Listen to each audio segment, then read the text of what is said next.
Welcome back to the channel. I am Ethan, and you guys know that I make a bunch of treats themed towards movies and especially music. Now, usually our music treats are themed towards hot, trendy songs. However, today I thought we'd take it kind of back a notch, all the way to the beginning, something that I feel like we don't always focus on because I don't really know that much about, but just music notes in general. Like, I always see like the scores. You can like look at like how you played on the piano. I think that's kind of cool that you can just like take these songs and artists and songwriters just create these lyrics and these notes. So we're gonna make a treat inspired by music notes today. I want to make some meringues. We've made meringues in the past, however, this time we're gonna pipe them and decorate them to look like music notes. So if you don't know that much about music notes, that's fine, because I don't really know that much about music notes either. So this is kind of gonna be like a learning experience. I know there's a whole note, a half note, an eighth note, a 16th note. They just kind of divide. When I think of music note, I think of the one that's like a circle with the little tail, and then the one that's like two little guys connected, you know? But the ingredients for this recipe are eggs, granulated sugar, vanilla extract, and cream of tartar. Now I know music, you read it like we read a book from left to right. So we have to start over here. And I know there's that weird symbol. It's so hard to make. A treble chef? Oh, a treble clef.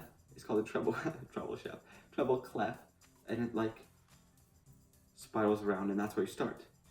So the first thing we want to do is crack in our eggs. For meringues, we look for the whites. That's really the clear part of the egg. I'm just gonna separate out our eggs, cracking it on the side of the bowl, jiggling out the whites into our larger bowl, and then I'll just throw the yolks back into the other bowl.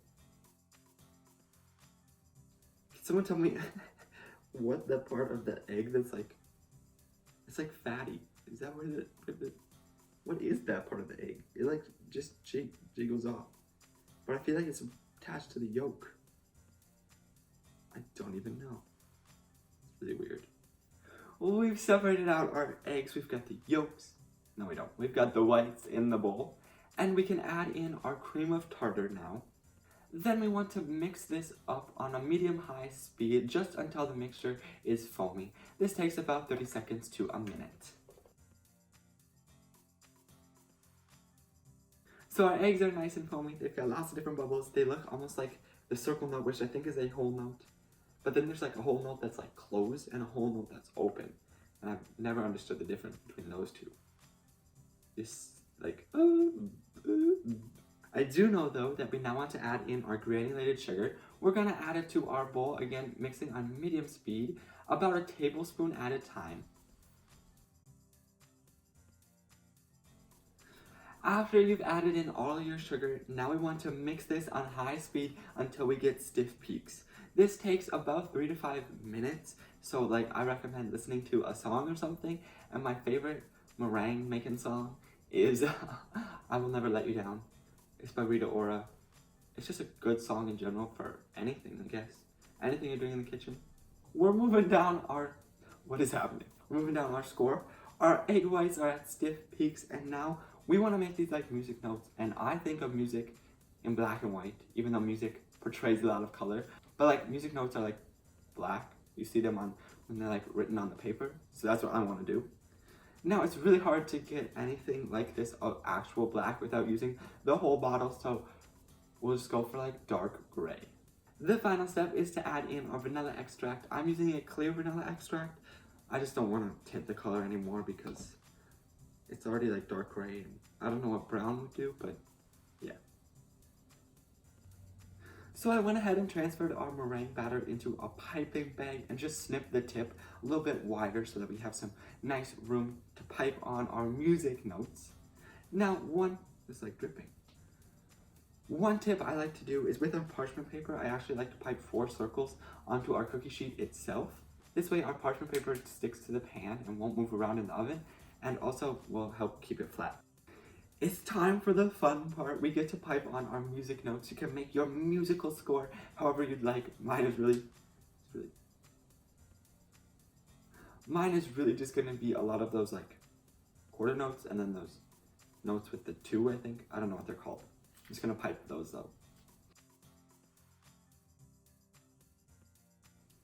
I want to pop these in the oven at 225 degrees for 1 hour.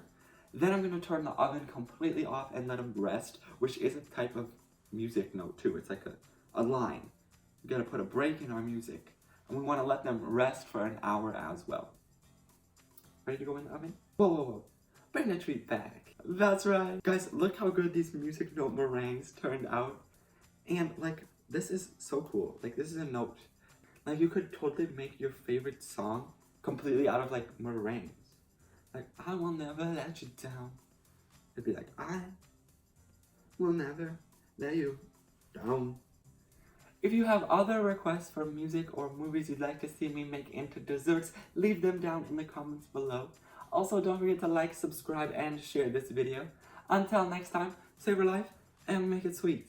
I hope you enjoyed today's video. If you did, let me know by hitting that like button down below. And while you're at it, subscribe. You can do it by clicking this cute little donut right here. If you're looking for more content, up here's my latest video, and down here's what YouTube thinks you should watch. That's all for today. I'll see you guys in the next video. Oh, I will never let you down.